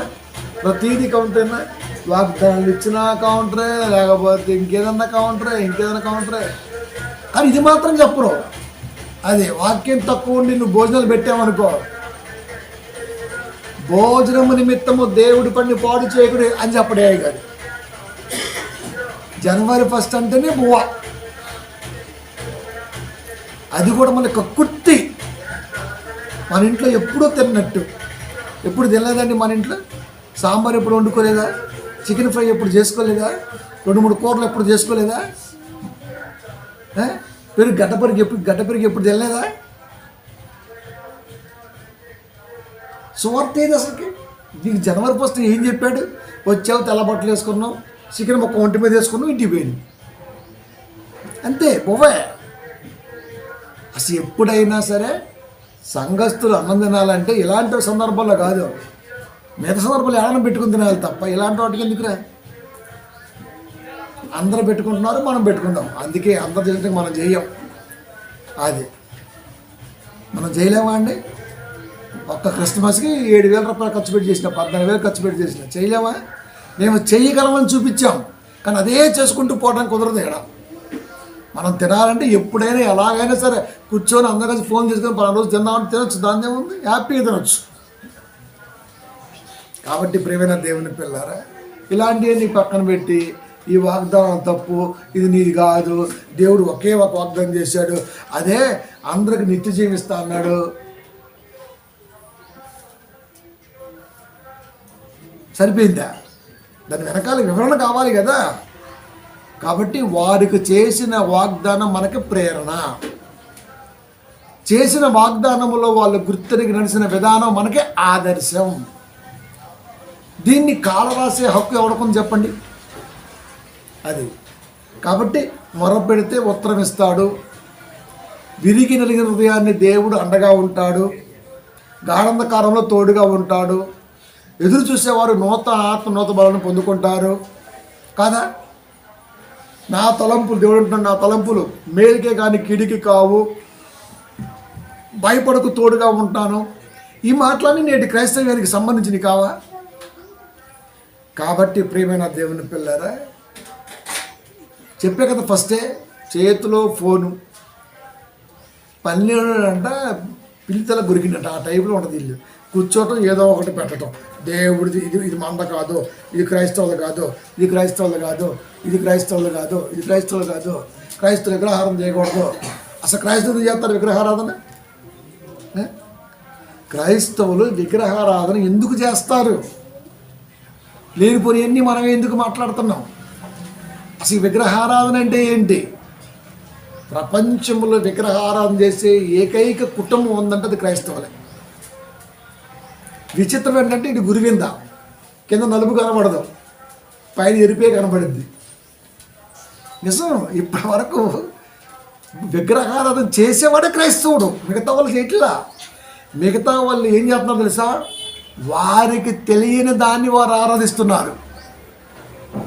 తెలుసా మీరు? వారికి తెలియని దాన్ని వాళ్ళు ఆరాధిస్తున్నారు. వాళ్ళకి అది ఏంటో తెలియదు, వాళ్ళు ఆరాధిస్తున్నారు. అది విగ్రహారాధన నువ్వు నేర్పుతున్నావు, కానీ వాళ్ళకు కూడా తెలియదు. అందుకని విగ్రహం అంటే వాళ్ళ కోపం వస్తుంది వాళ్ళకి. అది వాళ్ళు చెట్టుకు పూజించినా, పుట్టకు పూజించినా, కొండకు పూజించినా, గట్టుకు పూజించినా నువ్వు విగ్రహం అంటుంటే కోపం వస్తుంది. అది విగ్రహారాధన కాదు, వాళ్ళకి తెలియని దాన్ని వాళ్ళు ఆరాధిస్తున్నారు. అది అది నిజానికి క్రైస్తవులే విగ్రహారాధన చేస్తున్నారు. ప్రతి క్రైస్తవుడి కుటుంబంలో విగ్రహారాధన ఉంటుంది. ఏమన్నా ప్రతి క్రైస్తవుడి కుటుంబంలో విగ్రహారాధనతో మొదలవుద్ది డే. తెలుసా ఎలా? మీ ఆమె పుస్తలు తీరవై, నీ పెళ్ళయిందా? కొన్ని మెమ్మంట పెళ్ళయిందే కదా, మెమ్మ పుస్తలు తీ ఫస్ట్. ఖచ్చితంగా సిలువ ఉంటుంది, అంతే స్టాంపు. ఏ ఆకారమైన ధరించకూడదు. ఈవెన్ పాస్టర్ గారి పెళ్ళానికి కూడా ఒంటి మీద ముద్ర ఉంటుంది. వీడొచ్చి విగ్రహారాధన అంటుంది. మళ్ళీ అసలు నీ కొంపలోనే స్టార్ట్ అయింది విగ్రహారాధన. చర్చిలో స్టార్ట్ చేశారు దుర్మార్గుడు. నువ్వు అది నువ్వు ఏలికి పెట్టిన వంగనానికి కూడా సులువు గుర్తే ఉంటుందిరా. అర్థమవుతుందా? మీ ఆమె కట్టిన మెల్ల పుస్తక తాడుకు కూడా సిలువు స్టాంపే ఉంటుంది.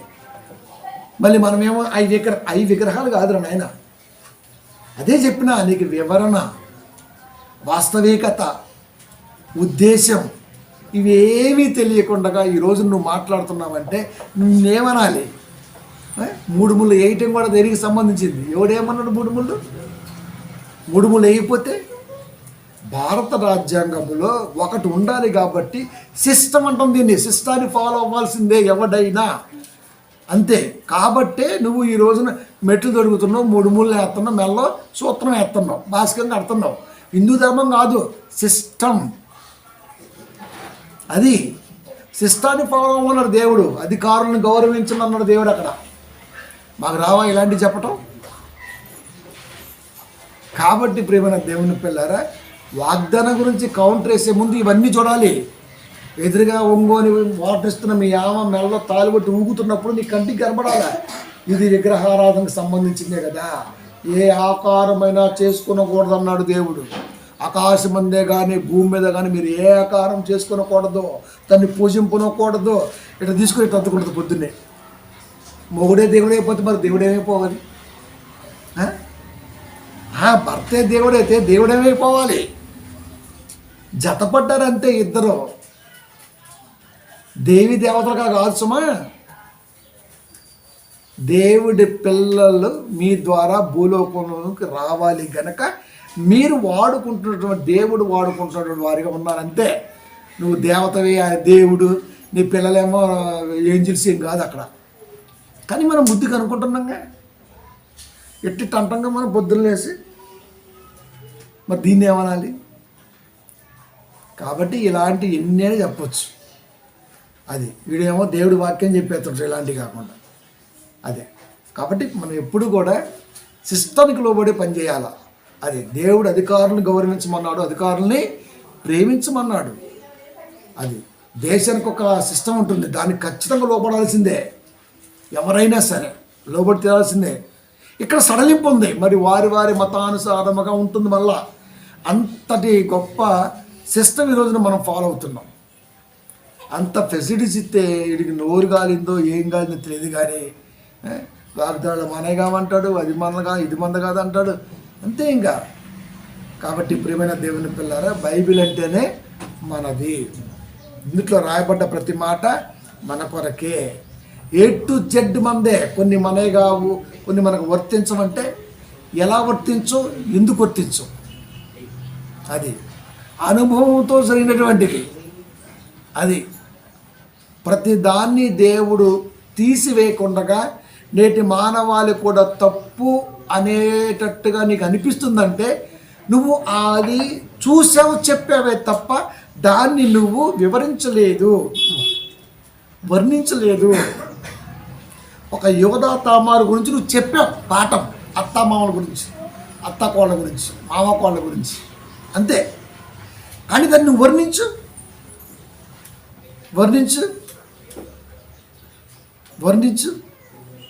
ఇది వర్ణించడు. కాబట్టి వీడికి ఏదో వీడే మొత్తంలో శిస్తాన్ని లోకంలో అన్నిటిని బిల్లు చేసిన వాడిగా, వరుసలను కాపాడేవాడిగా, వరుస క్రమాన్ని పేర్చేవాడిగా ఫీల్ అవుతుంటాడు వీడు. అది కాబట్టి ప్రియమైన దేవుని పిల్లరా, ఎన్నైనా కథలు చెప్పచ్చు, కానీ దేవుడి మాట దగ్గర మాత్రం ఖచ్చితంగా గాథనే చెప్పాలి తప్ప కథని చెప్పడానికి వీలు లేదు. గాథ అంటే యథార్థం, కథ అంటే కల్పితం.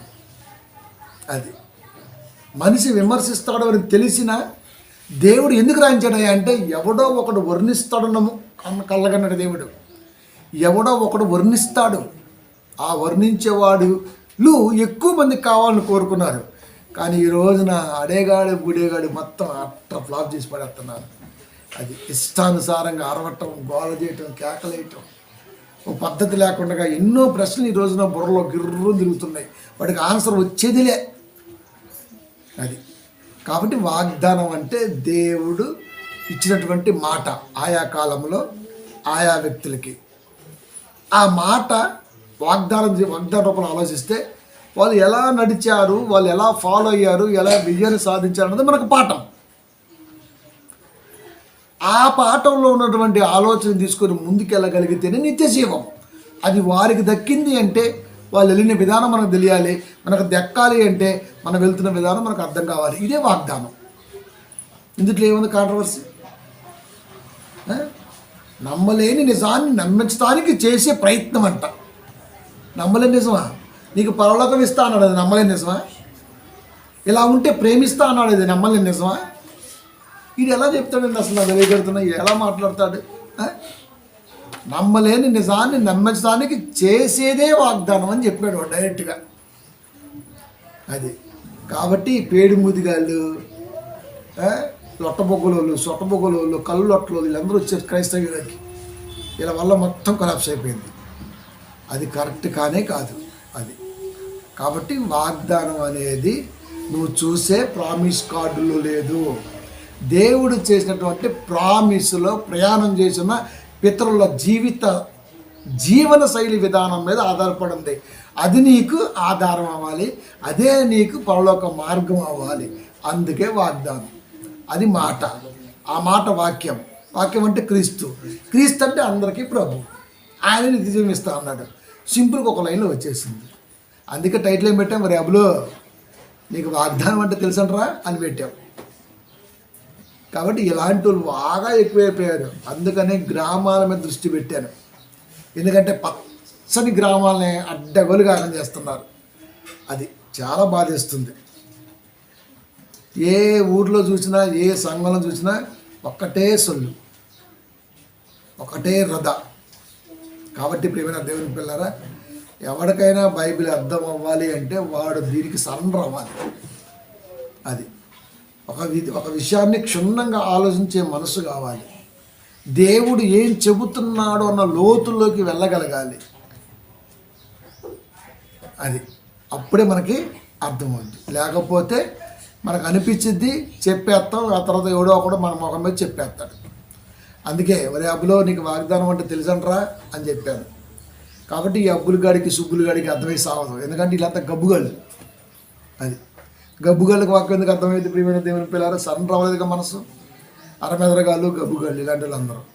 కాబట్టి వాగ్దానం అంటే వాడి దృష్టిలో ప్రామిస్ కార్డు కాదు, అది ప్రపంచ మానవాళికి దేవుడు చేసినటువంటి ఒక. కాబట్టి వాగ్దానము అంటే దాని పట్ల నడవలసినటువంటి విధానము గ్రహించాలని దేవుడు కోరుకున్నాడు. అది కొత్త సంవత్సరం రోజున మనం మంచిగా తీసుకున్నాం. నీకేమొచ్చింది, నీ మనసు ఏముందో అదే వచ్చింది. అది గాడ్ గిఫ్ట్. అది కాబట్టి బైబిల్ అనేది అందరిది. దీంట్లో మాట నీకు వచ్చినప్పుడు దాన్ని హ్యాపీగా తీసుకో. అది కొండలో ఇంకా క్లోజ్ చేస్తారు. ఇంత అన్నం వండావు, 10 మంది వచ్చారు చుట్టాలు, ఇంత అన్నం వండావు. అన్నమంత ఎవరికి? ఇప్పుడు మనకి అన్నమంత ఎవరిది? మన ఇంట్లోది, మా కొండలోది మొత్తం నాకేం తినేస్తావా? చచ్చిపోతుంది తప్పకి. ఇంత తింటవా?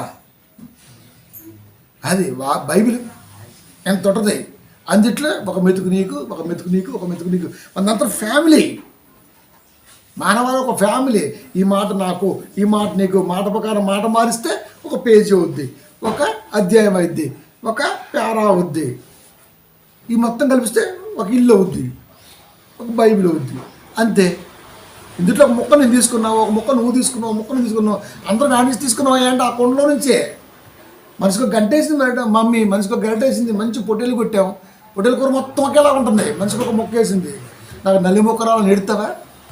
తాగుమూస్తా చూడాల్సి వచ్చేటప్పుడు నల్లి మొక్క ఎవరు చూస్తాడు?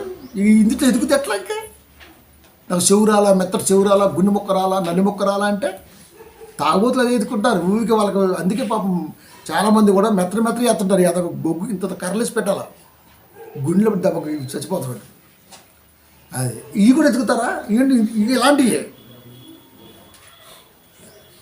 నల్లి మొక్కలు అంటే బంగారు వాక్యాలు, మెత్తటి మాంసం ఆ టైప్ అన్నమాట. ఒక డేక్షలో కూర కుటుంబానికి ఎలాగో ఒక గ్రంథంలో మాటలు మనకు అలా వచ్చాయి. అందుకే మనం నలుగురం కలిసి 4 మొక్కలు తీసుకున్నాం, హ్యాపీగా సంతోషపడ్డాం. అవన్నీ కూడిస్తే మళ్ళీ బైబిల్లోకి వచ్చేసాయి. ఎక్కడి నుంచి తీసావు? బైబిల్లో నుంచి. ఎంత తీసావు? తినగలిగే అంత. ఇది కూడా తెలీదా? ఒకటే అంటారు మళ్ళీ. చెప్తున్నా కదా, హాఫ్ నాలెడ్జ్ కలిగి ఎక్కువైపోయారు, వీళ్ళకి ఏం చేసి అవదు. కాబట్టి ప్రియమైన దేవుని పిల్లరా, అందుకే ఆయన అబ్బులు అన్నాను, సుబ్బులు అన్నాను, చివరికి అది బతుకు గబ్బులు అయిపోయింది. అది వాగ్దానం అంటే ప్రామిస్ కార్డుగా చూసేది కాదు. దేవుడు మానవాళి కొరకు చేసిన ప్రామిస్, దాన్ని పొందుకోవడానికి మనిషి నడవలసినటువంటి విధానం ఒక ప్రసంగం రూపంలో వచ్చిందని నిజంగా సంతోషపడాలి మనం. అది కాబట్టి అర్థం కానివాడు విమర్శిస్తాడు, అర్థమైనవాడు వర్ణిస్తాడు. మనం వర్ణించే బ్యాచ్, విమర్శించే బ్యాచ్ కాదు. మన వాక్యాన్ని ఎప్పుడు కూడా విమర్శించాం, వర్ణిస్తాం. అది వర్ణించడం చేతగాని వాడిని ఖచ్చితంగా వాతెట్టేస్తుంటాం.